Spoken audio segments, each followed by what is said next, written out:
आते हुए वीडियो को शुरू करते हैं।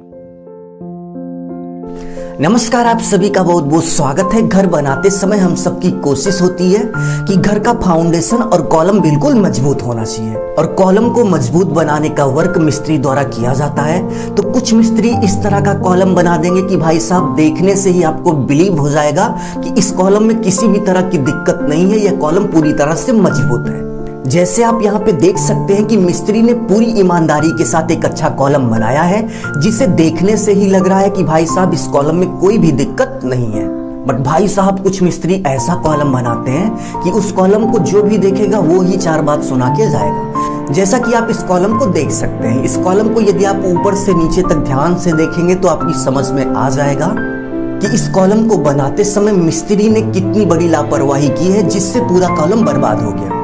तो इस कॉलम को देखकर आप मिस्त्री के प्रति क्या बोलना चाहेंगे, कमेंट बॉक्स में कमेंट करके जरूर से जरूर बताइए। तो चलिए आज के इस वीडियो में हम आपको अंतर दिखाते हैं कि एक बुद्धिमान मिस्त्री और एक ऐसा मिस्त्री जो कॉलम बनाते समय अपने दिमाग का यूज नहीं करता, पूरी जिम्मेदारी का परिचय नहीं देता, तो उसके द्वारा कॉलम किस तरीके का बनाया जाएगा, हम दोनों में अंतर देखेंगे।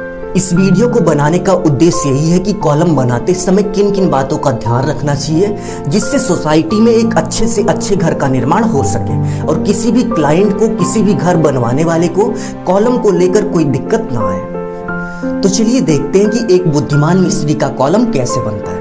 कॉलम की मार्किंग करके स्टार्टर बनाता है। आप देख सकते हैं कि कॉलम को एक सीध में रखने के लिए कुछ इस तरीके से सबसे पहले मार्किंग की जाती है, और मार्किंग करने के बाद इसी मार्किंग पर स्टार्टर बनाया जाता है। यदि एक सीध में 10 कॉलम है और कॉलम बनाने से पहले आप मार्किंग करके स्टार्टर बना देंगे तो 10 के 10 कॉलम एक ही सीध में दिखेंगे।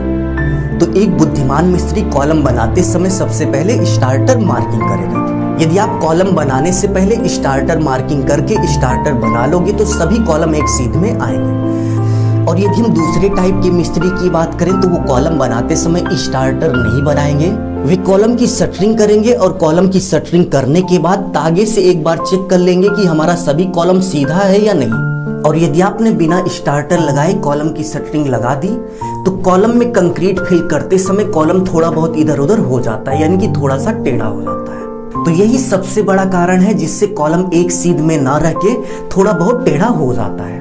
तो आप कमेंट बॉक्स में कमेंट करके जरूर से जरूर बताइए कि जिस समय आपके घर का कॉलम बन रहा था उस समय स्टार्टर मार्किंग की गई थी या नहीं। डायरेक्शन में कॉलम टेढ़ा ना हो तो इसके लिए बुद्धिमान मिस्त्री कॉलम की शटरिंग करने के तुरंत बाद एक बार प्लम बॉब यानी कि साहुल से चेक कर लेते हैं कि कॉलम की शटरिंग सीधी है या नहीं। यदि कॉलम की शटरिंग टेढ़ी दिखाई देती है तो इस सिचुएशन में सपोर्ट लगा के कॉलम की शटरिंग को सीधा कर दिया जाता है, क्योंकि कंक्रीट डालने के बाद यदि शटरिंग टेढ़ी है तो टेढ़ा कॉलम बनेगा और यदि शटरिंग बिल्कुल सीधी है तो सीधा कॉलम बनेगा। इसीलिए जो बुद्धिमान मिस्त्री होते हैं वो कॉलम की शटरिंग करने के तुरंत बाद प्लम बॉब से चेक करते हैं कि कॉलम की शटरिंग बिल्कुल सीधी है या नहीं। और इसके साथ साथ कॉलम में कंक्रीट फिल करने के बाद, कंक्रीट डालने के बाद एक बार फिर से चेक किया जाता है कि कॉलम बिल्कुल सीधा है या नहीं, क्योंकि कई बार यह भी देखा गया है कि कंक्रीट डालते समय कॉलम थोड़ा इधर उधर हो जाता है। और वहीं दूसरी तरफ आपने जरूर से जरूर देखा होगा कि नीचे से ऊपर की डायरेक्शन में जाने पर कॉलम ऊपर कहीं ना कहीं थोड़ा बहुत टेढ़ा हो जाता है।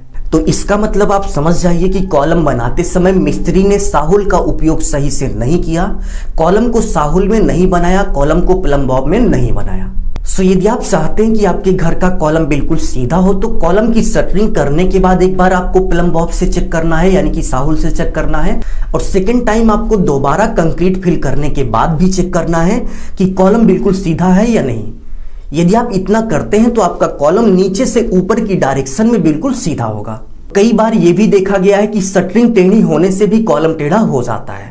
सो यदि आप प्लम बॉब का यूज करोगे तो आपको पहले से ही पता चल जाएगा कि ये शटरिंग टेढ़ी है।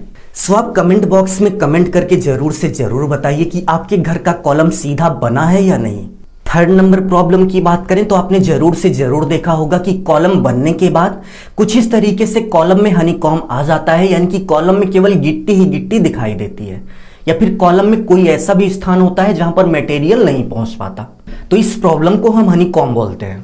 तो कॉलम में यह समस्या टोटल 2 कारण से आती है। पहले कारण की बात करें तो आपकी कंक्रीट सही से नहीं बनी है। आपके कंक्रीट में सीमेंट सैंड एग्रीगेट यानी कि सीमेंट बालू गिट्टी की जो मात्रा है वो प्रॉपर नहीं है। और सेकंड रीजन की बात करें तो कॉलम बनाते समय कुछ इस तरीके से वाइब्रेटर का उपयोग किया जाता है। सो यदि आप कॉलम बनाते समय वाइब्रेटर का उपयोग सही से नहीं करते हैं तो भी इस तरह की समस्या आती है। तो इस समस्या के समाधान के लिए जो बुद्धिमान मिस्त्री होते हैं वे सबसे पहले कंक्रीट बनाते समय सीमेंट सैंड एग्रीगेट यानी कि सीमेंट बालू गिट्टी की जो मात्रा है वो अच्छी रखते हैं।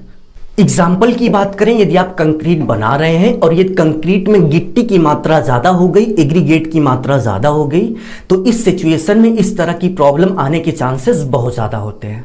और वाइब्रेटर से आने वाली समस्या का समाधान करने के लिए जो बुद्धिमान मिस्त्री होते हैं ये 3 मीटर का कॉलम एक साथ ढाल रहे हैं, तो इस सिचुएशन में कॉलम को 1-1 मीटर के 3 पार्ट में बांट लेंगे और 1 मीटर कंक्रीट फिल करने के बाद वाइब्रेटर लगाएंगे, जिससे कंक्रीट कॉलम के अंदर जो भी हो वो अच्छे से नीचे बैठ जाए।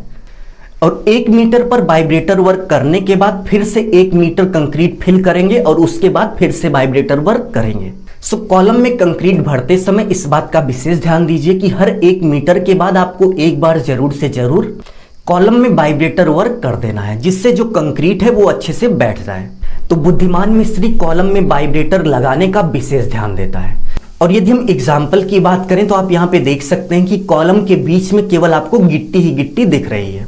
तो यहाँ पर कंक्रीट बहुत ही अच्छी बनी थी, कंक्रीट में कोई दिक्कत नहीं थी, बट कॉलम को फिल करते समय केवल यही दिक्कत थी कि सही से वाइब्रेटर वर्क नहीं किया गया। सो उम्मीद है आपको समझ में आ गया होगा कि एक अच्छा कॉलम बनाने के लिए, एक अच्छा मिस्त्री बनने के लिए आपको क्या क्या करना पड़ेगा।